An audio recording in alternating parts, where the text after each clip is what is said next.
فرش التراب يضمني وهو غطائي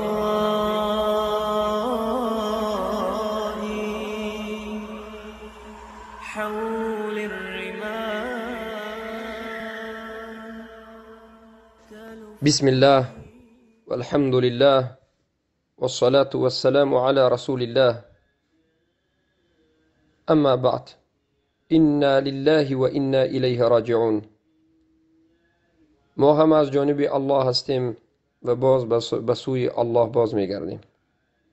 ان لله ما اخذ وله ما اعطى وكل شيء عنده بأجل مسمى فلتصبر ولتحتسب اعظم الله اجرك واحسن عزاءك وغفر لمیتک.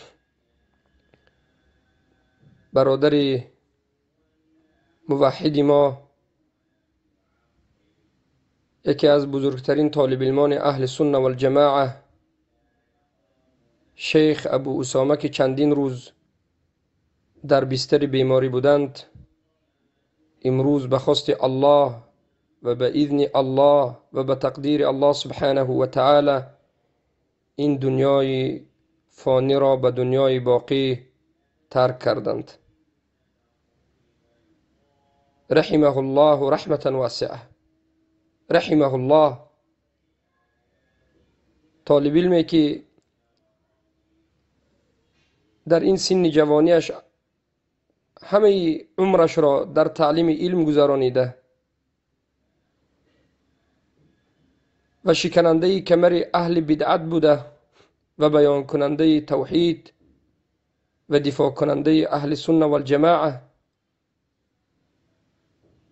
و انکار کننده کفر و شرک بود. الله رحمتش کند. و بیماری گرفتار شد و به همین سبب روزش و نصیبش که آمد الله سبحانه و تعالی جان او را گرفت.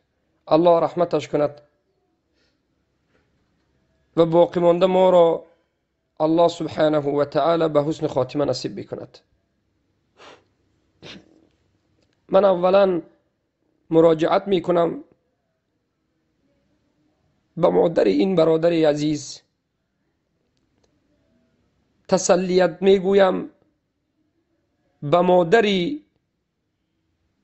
و پدر این برادر عزیز، به خصوص مادر که فرزند را بزرگ کرد، در راه اسلام بخشید و در هجرت و مسافرت و در راه طلب علم و دعوت وفات کرد. برای مادر سخت است، لیکن برای مادر میگویم که شما غمگین نباشید، صبر بکنید، اجرش را از الله بطلبید، اجر شما را الله بزرگ کند و وفات کرده ای که از خانه شما وفات کرد الله رحمت بکند. بدانید که شما بزرگترین مادر هستید که به شما این چنین فرزند را الله نصیب کرد. فرزند موحد، عالم،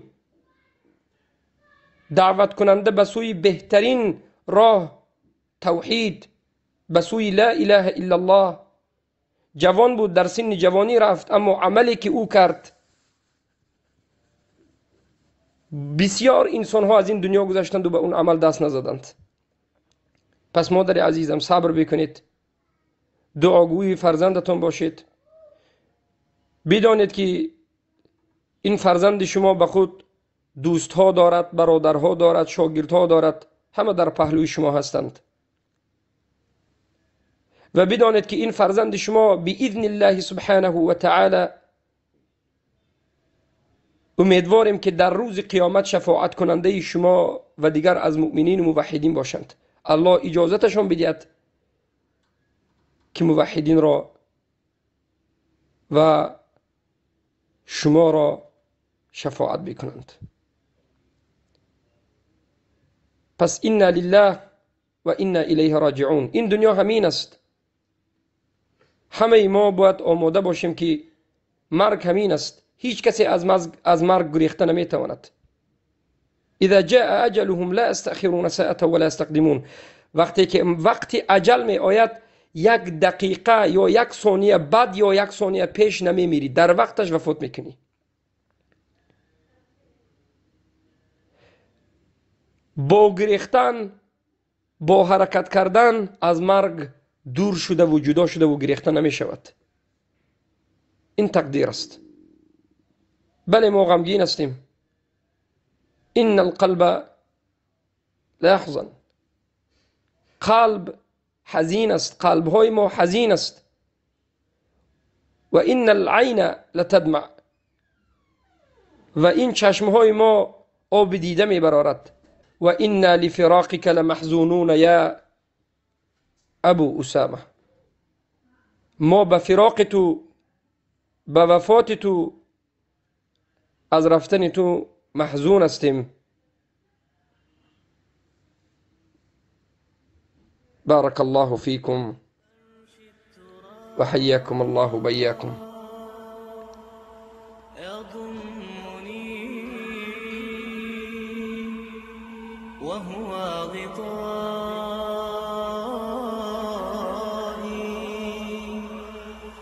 حول الرمال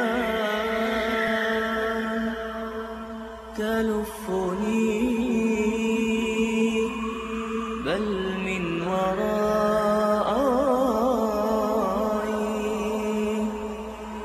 واللحد يحكي ظلمة فيها ابتلاء